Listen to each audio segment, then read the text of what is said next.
Hey, Exegesis crew, I want to share with you some things that I learned regarding Deuteronomy chapter 7, verses 1 through 11. Now, this is one of the most infamous passages in the entire Bible. It introduces the concept of karam, which is also known as the ban. It's the verses you've heard about in Scripture where God instructs the people of Israel, the Jewish people, as they're leaving Egypt, they're going into the Promised Land, and He says, "Kill them all, wipe them all out."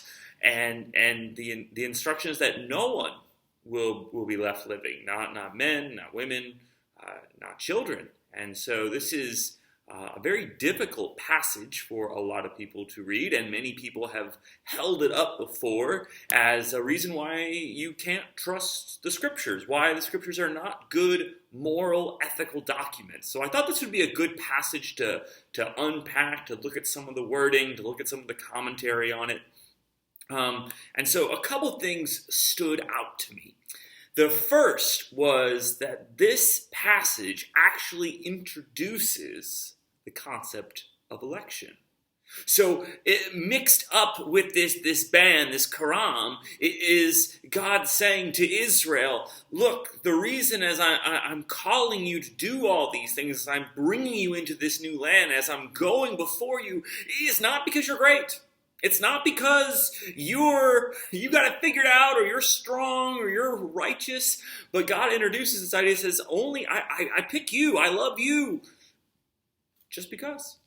And this actually introduces the concept of election that we see fleshed out through the whole of Scripture. And so intermingled with this call for essentially genocide is also this unmerited grace mixed in. And it's a very strange combination, and I was surprised to see that.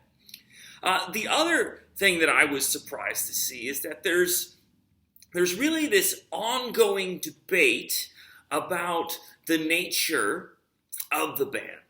Is the ban primarily about a holy sacrifice, or is the ban about justice?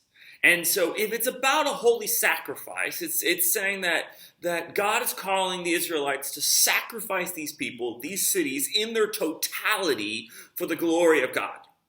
And on the other view, they say, no, it's not about sacrifice. It's actually about justice. These people are wicked, they're evil, and they need to be destroyed.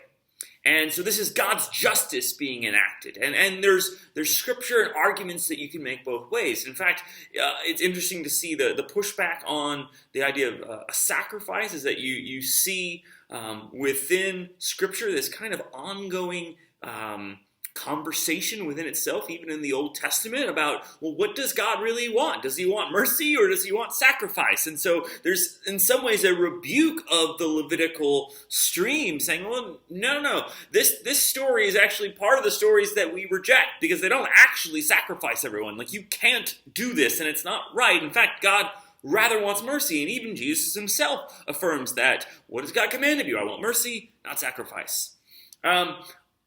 And that shifts then to saying, well, it's not about that sense of, sacrificial devotion to God and offering. Then it must be about God's justice. And this is, in fact, what John Calvin says. And so Calvin really says, look, this is horrible. I can't explain it. We should never repeat this. But essentially, these people are wicked, and God has deemed them wicked. God's justice is being enacted. And though we should never consider doing this, God's justice is beyond question. And so this shows us that God has total justice in these situations. But of course, some of the problems with that is that it's the people enacting the justice. And if God were to actually be the one giving the justice, then God should kill them, not having the people kill them. And so there's this ongoing debate that I was really surprised to find. But what I found was that I think there is a good way of not necessarily resolving the violence, that's another discussion, but resolving the theological meaning behind the text, is that the call is indeed sacrificial. that it is not a question of God's justice. This is not primarily to show that God is a just God and he metes out punishment. That it is a call, it is a challenge to Israel, not sacrificing for the glory of God. God doesn't want these people all killed. That doesn't make God happy. But that it's actually a call to sacrifice to not utilize the conventional social power of the day. Now you're saying, what does that mean? That sounds weird, right? Okay, so the idea is that it would be very common if you were to take a city, you were to enslave it, you were to utilize the city to exploit it in your victory as much as possible.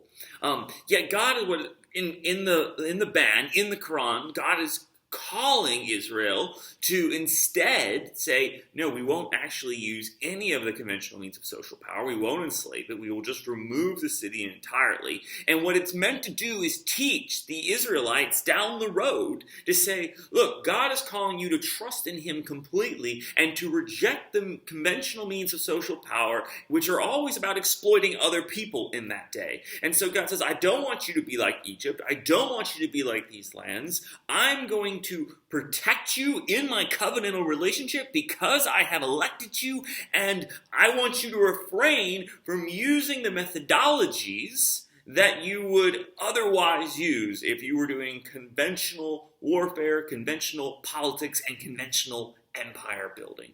And I think reading that synthesis was a surprise for me, and it was a good surprise. And so I wanted to share that with you. I hope you find that interesting, and I would encourage you also, when you find these weird passages, that it really is worth wrestling with them, because I think you come out with something that is true and even in some ways beautiful, but mostly good.